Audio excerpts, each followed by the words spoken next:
Something I don't think I've ever talked much about, and something that, while mentioned, I find people don't really take a deep look at, is the experience of mental illness in children, specifically younger children who are in their preteens, maybe even before the age of 10.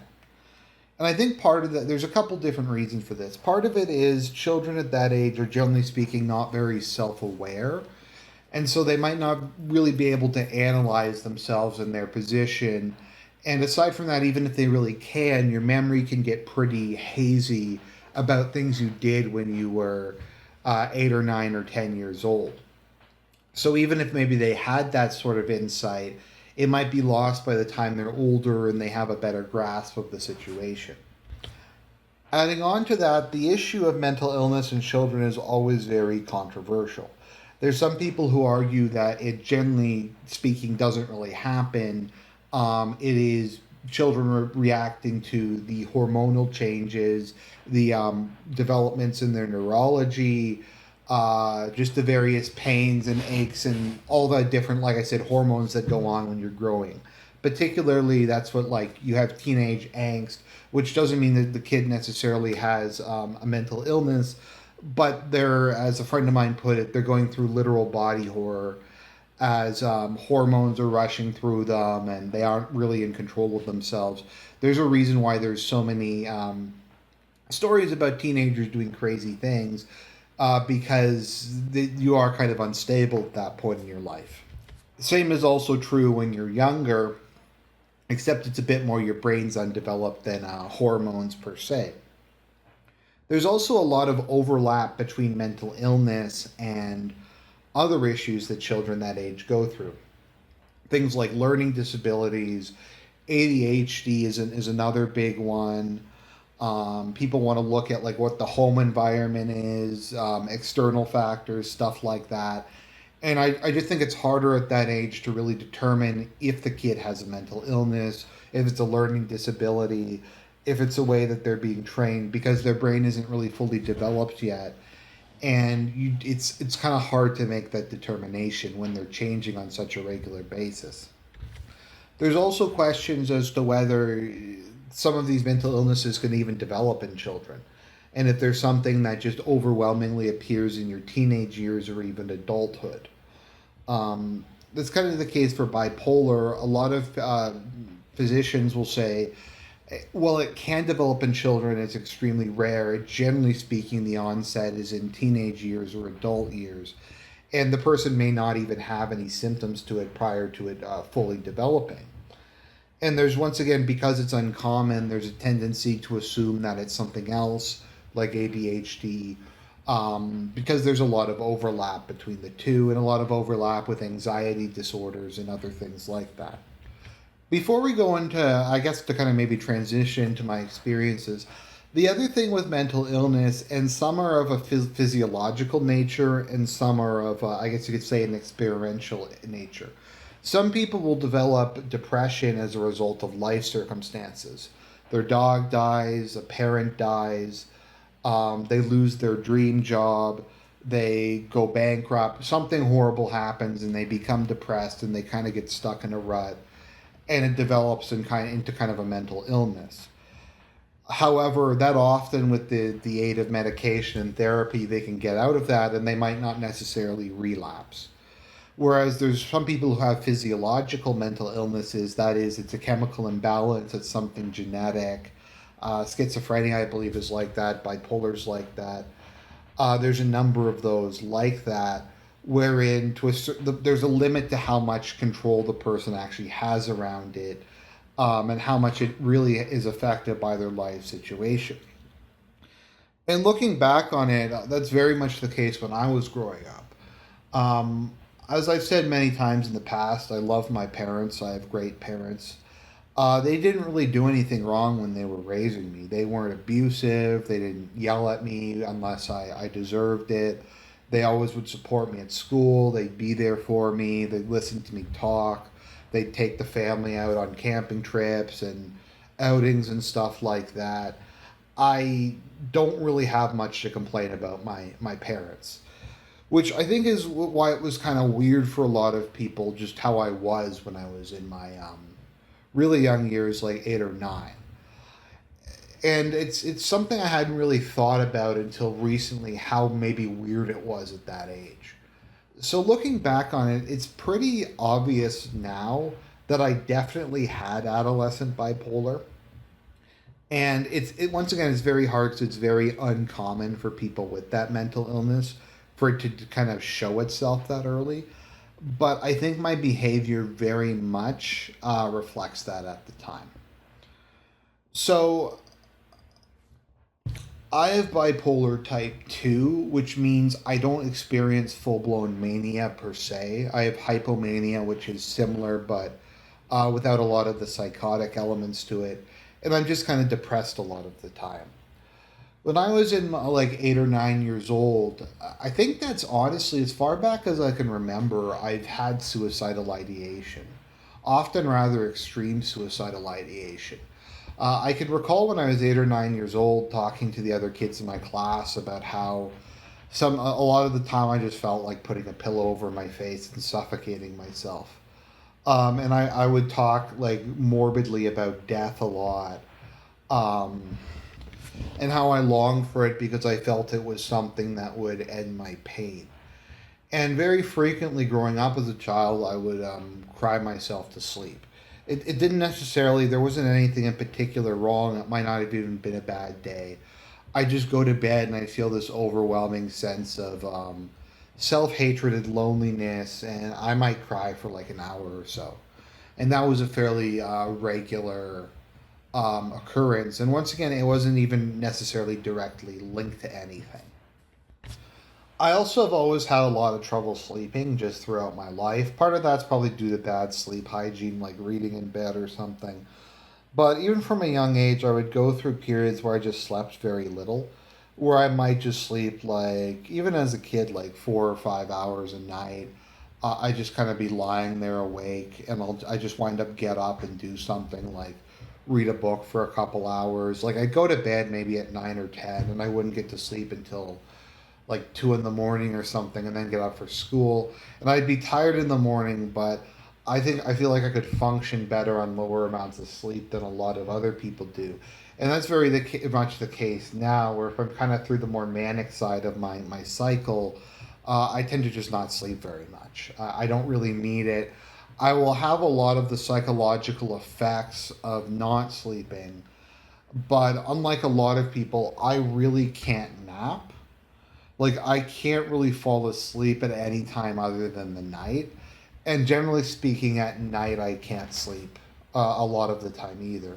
And once again, that's a very prevalent characteristic of bipolar, and kind of one of the warning signs, particularly when kids are going through their manic phases. So that's kind of how it would often work at nighttime, but it would be like that often throughout the day. There would just be times during the day where I just feel like crying. I'd feel terrible. I just want to go be by myself. Feeling overstimulated, feeling overwhelmed. Well, I've never really been psychotic. I do recall I had a lot of delusions and magical thinking as a kid. It would alternate, like, so if I went through a manic phase as a kid, I would sometimes think I had magical powers. I would think that I'm a genius, that I was destined to rule the world. My kind of line between fantasy and reality would blur a bit. I never really experienced any sort of things like audio or visual hallucinations, but I would have like delusions of grandeur. During manic phases, there's a reason why they call it maniacal laughter, because it is actually something you sometimes will get when you're going through a manic phase, because you just feel this overwhelming energy within you, this nervous kind of burning energy, and it's a way to kind of get it out.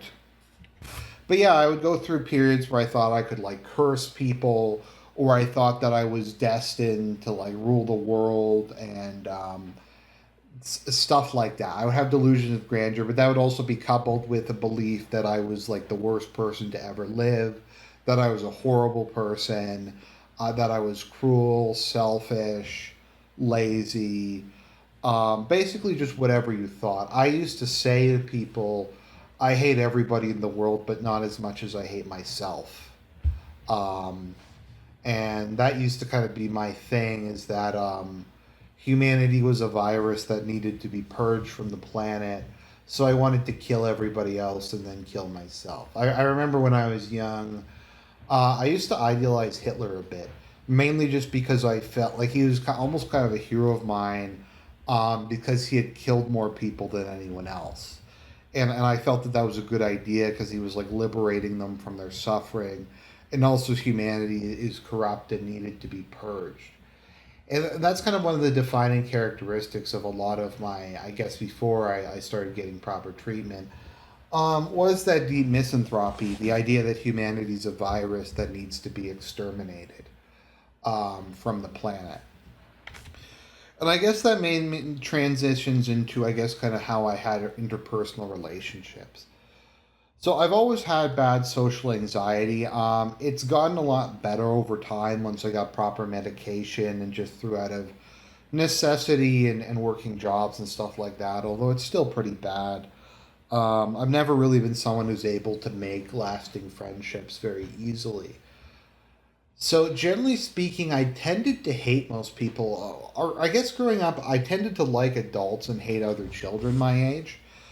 Now, one of the complications is bipolar tends to be coupled with a high IQ, and I tested at a very high IQ when I was younger.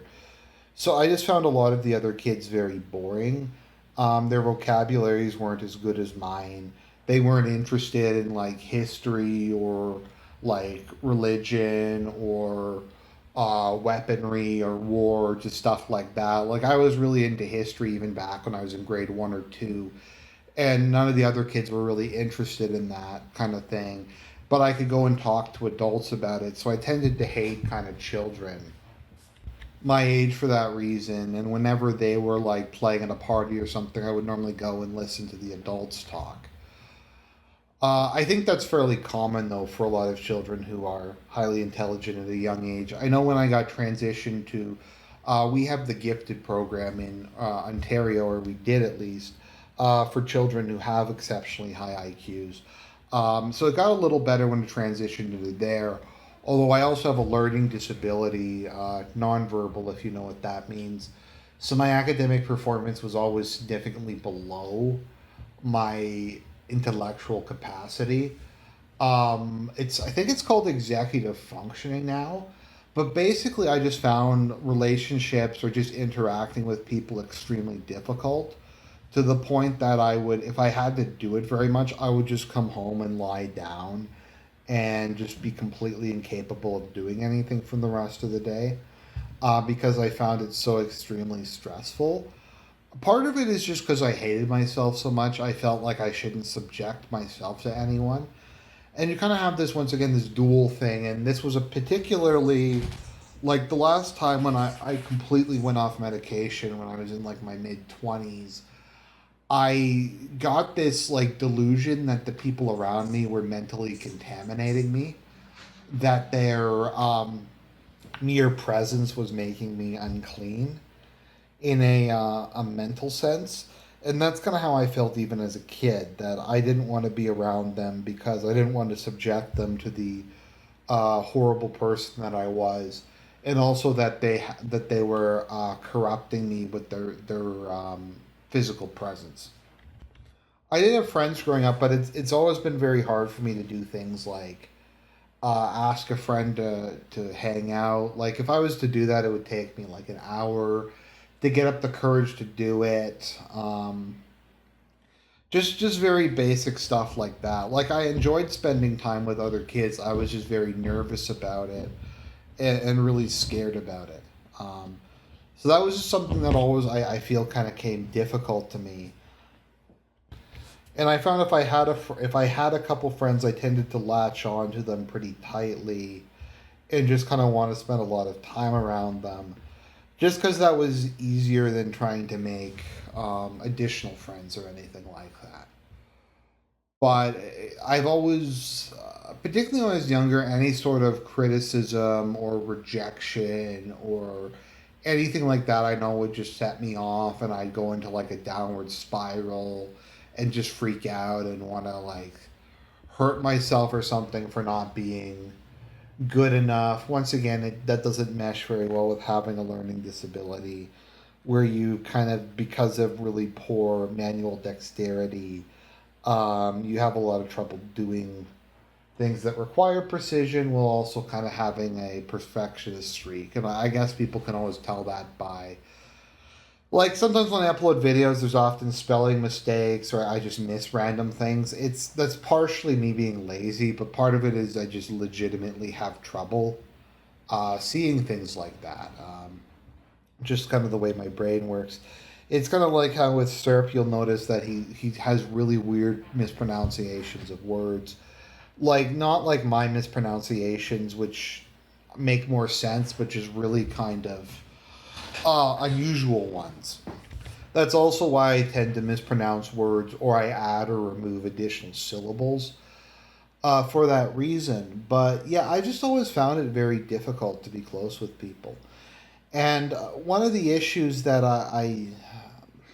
that kind of complicates it. So there's the depressive half of bipolar, and that's pretty bad. Where you think yourself's a bad person, you don't want to subject other people to yourself. But then there's the manic side, which is, I mean, there's a reason why they call it megalomania. When you're going through one of those phases, you feel like you're God, basically. You feel like you're super intelligent, that you're moving like super fast, that everything around you is moving slow, that other people just aren't as smart as you, that they're stupid, they're bad.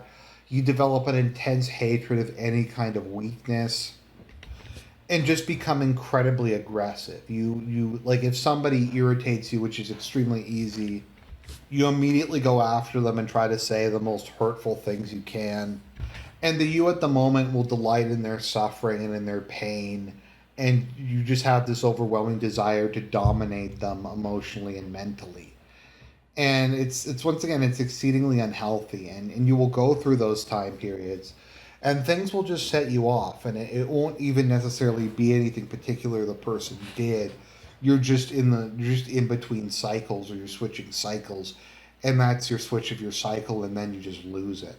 I know I ruined a lot of relationships because I was in a state like that. And you'll occasionally see me just post something really weird, like put up a video and then take it immediately down, or make a post and immediately take it down. And sometimes it's just something crazy I did while I was manic that I regret later. But yeah, I destroyed a lot of relationships that way. Just because I go into manic mode at a bad time, and then I just start yelling at the person and trying to humiliate them and trying to beat them down. And one of the issues, though, and this is kind of what separates bipolar from something like ADHD, is when you're manic, you are actually more productive. Like, I noticed as a kid when I was doing homework, if I was going through, I called it a high energy phase, I could just sit down and write a whole essay in one sitting, and it would be much better quality than my normal work. Whereas if I was depressed, I would have to sit there like four times as long to do something half as good. And your reflexes do get better. Your ability to do kind of tasks that require precision get better. You're just also extremely angry and full of nervous energy that you somehow have to try to get out. Now, I'm fortunate in that, to a certain extent, that I had the social anxiety, because a lot of people who are bipolar engage in extremely risky sexual behavior, which, I mean, is the one silver lining, I guess, of the severe social phobia thing.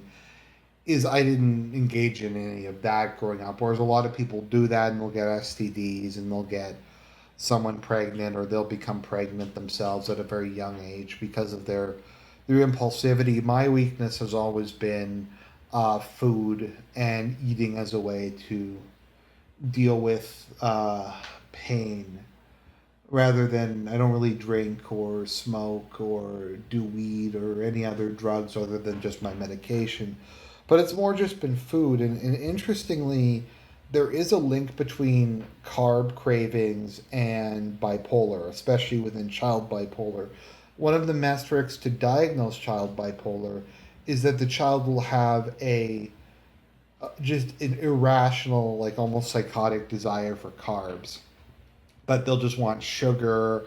and potato chips and French fries and just bread, and just any time they can get their hands on carbs, they'll eat it. And there is actually some science to support it that the influx of sugar briefly corrects the chemical problems in your brain.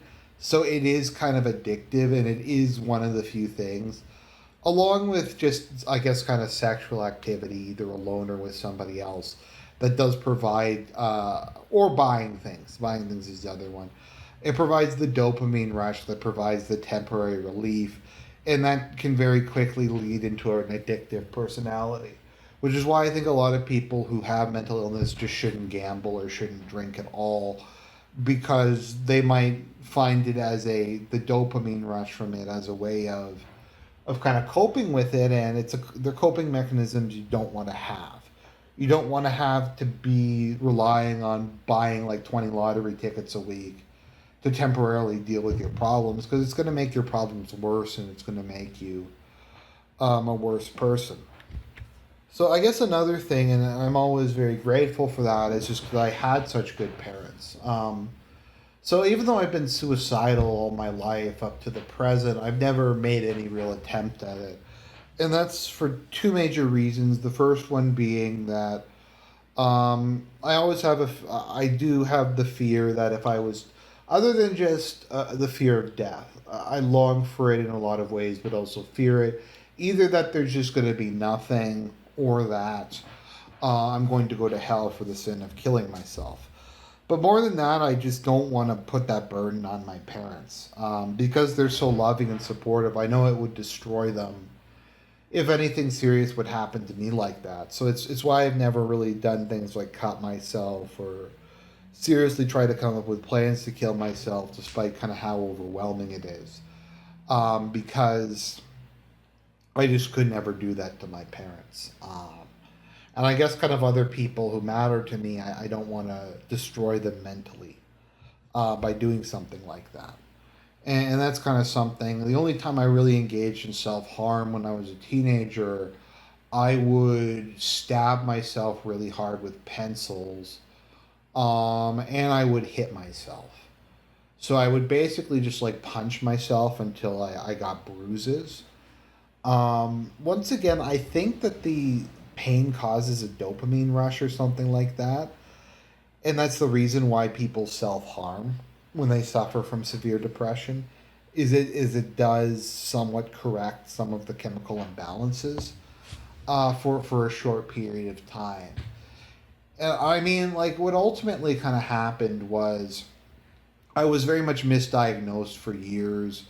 Part of it, and I don't want to throw my mother under the bus, is her mother has really bad bipolar, and it led to a very nasty childhood and a lot of times for her, and she didn't want to accept that her son had it. So I think, and I found this out years later, just as I was going through some of kind of her notes, that multiple counselors I had seen thought I had bipolar, and she had just rejected it. She didn't want to deal with having a son that was like her mother, and I can't really blame her for that. But I didn't get properly diagnosed until I was in my mid 20s. In which case, so if you're bipolar and you're just taking antidepressants, what it does is it destabilizes your mood. It leads to you rapidly cycling, and it can make you manic, and it just makes you act completely nuts. And so I was on medication for a long time without having um, a mood stabilizer. So eventually I got lamotrigine, which evened out my moods a lot, combined with an antidepressant. I went and got a bunch of therapy. I converted to Catholicism, and my career got on track. And um, I just kind of keep plodding along, as it were. Some days I really do forget like how bad my mental illness actually is, because I'm pretty high functioning. The thing is, most people with depression who are high functioning have like mild to moderate depression, whereas I have like severe depression. Um, so it's always kind of very surprising to a lot of people, particularly if it happens at work, because I just don't really act like it a lot of the time. I'm kind of quiet and introverted, but I don't really act like someone who wants to um, harm themselves on a consistent basis. But I tried to keep this as organized as possible. I think because I have a lot of parents who watch this. Maybe if you're a parent and this will help you identify it in your kid, or it'll kind of help you identify where they're coming from. Because one of the big issues is that age you don't really have self awareness. You don't have the ability to say, "Oh, this is irrational. This doesn't make sense." You, as a kid, you still believe in Santa or the Easter Bunny. You don't. As a kid, you don't have the ability to tell reality from fiction to begin with. And if you add in something that also distorts your perception of reality, you're getting into like having two separate layers of it. And it just gets very difficult for the person in question to tell what's even real at that point in time. And they can just very easily spiral and become completely delusional and stuff like that, and develop weird, fictitious versions of reality. So maybe that'll help you understand your kids if they're going through it or recognize it. But I just felt I should share that story because not a lot of people I find really talk about their experience as a very young kid going through it. So I can't really say that I hope you enjoyed that video, but hopefully you found it informative and interesting and maybe learned something. But that's about it. God bless everyone, and I'll talk to you again real soon.